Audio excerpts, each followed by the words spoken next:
हाँ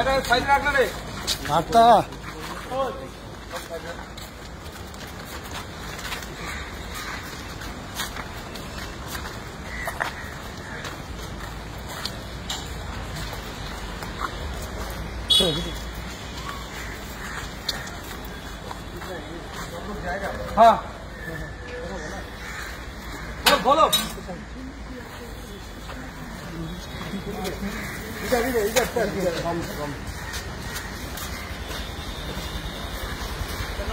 ভালো আছি স্যার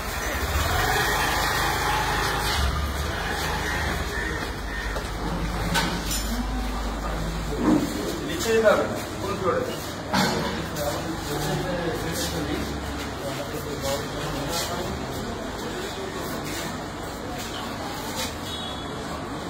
কোন ফ্লোরে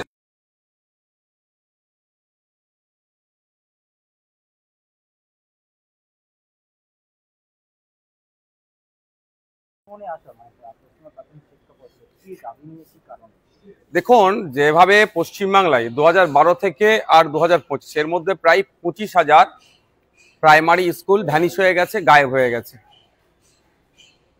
চারটিখানি বিষয় নয়। এই স্কুলে কারা পড়ে? প্রান্তিক সমাজের ছেলে মেয়েরা পড়ে, চাষির ছেলেটা পড়ে, সকালে যে কলকাতায় আসে 10,000 টাকা 8,000 টাকা মাইনের চাকরি করে প্রাইভেট সেক্টরে, তার ছেলেটি পড়ে।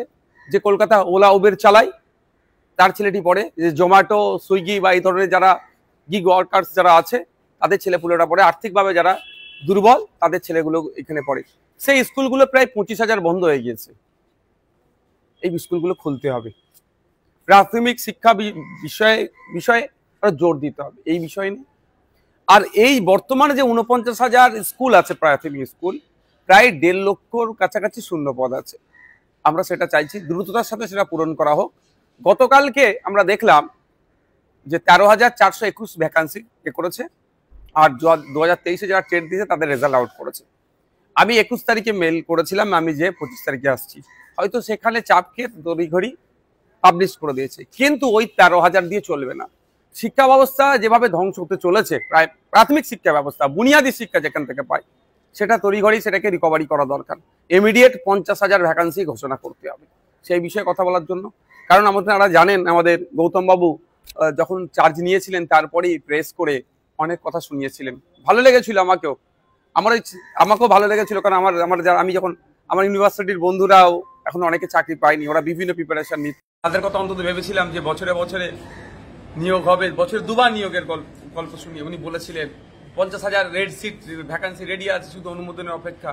সেগুলি জানতে এসেছিলাম, কিন্তু আজকে দেখলাম যে ওনাকে পেলাম না। উনি আজকে নাই। কালকে রাত্রে প্রায় 12টার কাছাকাছি, 11টার পরে একটা মেল করছেন যে উনি থাকতে পারছেন না।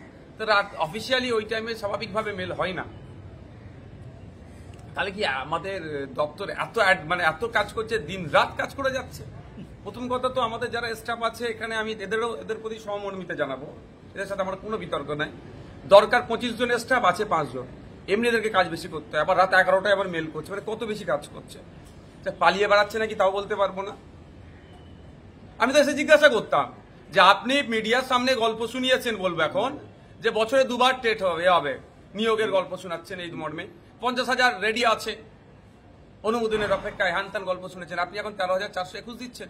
যারা 2022-এ টেট দিয়েছে সেই 2017-এর পরে তারা সুযোগ পাচ্ছে। তাদের দুরবস্থার কথা। তো ইমিডিয়েট 50,000 ঘোষণা করতে হবে ভ্যাকেন্সি। এই নিয়ে আলোচনা করবার জন্য তিনি এখন আজকে ছিলেন না, তবে আমি পরে আবার আসবো।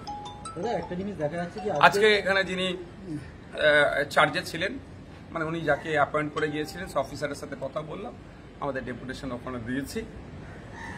আজকে দেখা যাচ্ছে যে সল্টলেক জুড়ে চাকরি প্রার্থী এবং পরীক্ষার্থী তাদের একাধিক বিক্ষোভ রয়েছে, রাস্তায় বসে বিক্ষোভ দেখাচ্ছে তারা।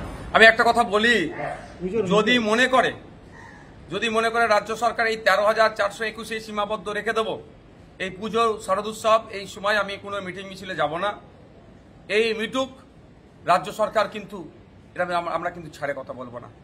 কারণ এখানে 2-3টে ফ্যাক্টর কাজ করছে। একটা হচ্ছে স্কুলগুলোকে বাঁচানোর ফ্যাক্টর, দ্বিতীয় হচ্ছে যে সমস্ত ছেলেগুলো পড়াশোনা করলো, মেধাযুক্ত, টেটে পাস করলো, তাদের বক্তব্য কি মেধার ভিত্তিতে নিয়োগ করা হোক, তাদের পরিবার বাঁচবে। শুধু তাদের পরিবার বাঁচবে না, ওই পরিবারটা বাঁচলে তার পাশের পরিবারটাও বাঁচবে। যদি 50,000 হয়, 50,000-এর জায়গায় 1.5 লক্ষ পরিবার উপকৃত হবে, প্রায় 15 লক্ষ মানুষ এই জায়গা থেকে উপকৃত হবে। কেন হবে না? সরকারটা কেন আছে? সরকারটা মানুষের ভালোর জন্য সরকার তৈরি হয়, সরকার ব্যবসা করার জন্য নয়। সরকার বেসরকারিকরণের দিকে ঠেলে দেবে এই জন্য সরকার তৈরি হয়নি। স্কুলগুলোকে বন্ধ করে বেসরকারি করাচ্ছে যে চক্রান্ত চলছে, এটা আমরা হতে দেব না। আমি আবারও বলে যাচ্ছি, এখানে মিডিয়ার মাধ্যমে শুনতে পাবে, আইবি ডিআইবি লোকজন আছে, তার মাধ্যমেও আমি শোনাতে চাইছি, পুজোর পরেই আমরা একটা দিন অপেক্ষা করব। যদি ভ্যাকান্সি না বাড়ায়, এই 13,000-এই যদি তারা মনে করে রিজেক্ট থাকবো, তাহলে আমরা কিন্তু বৃহত্তর আন্দোলনে নামবো। কারণ আমাদের দেয়ালে পেট থেকে গিয়েছে। চন্দ্রনাথ সিনহা আজকে ইডি দপ্তরে আমি এইটা এই বাইরে গিয়ে বলি এই প্রসঙ্গ। ঠিক আছে।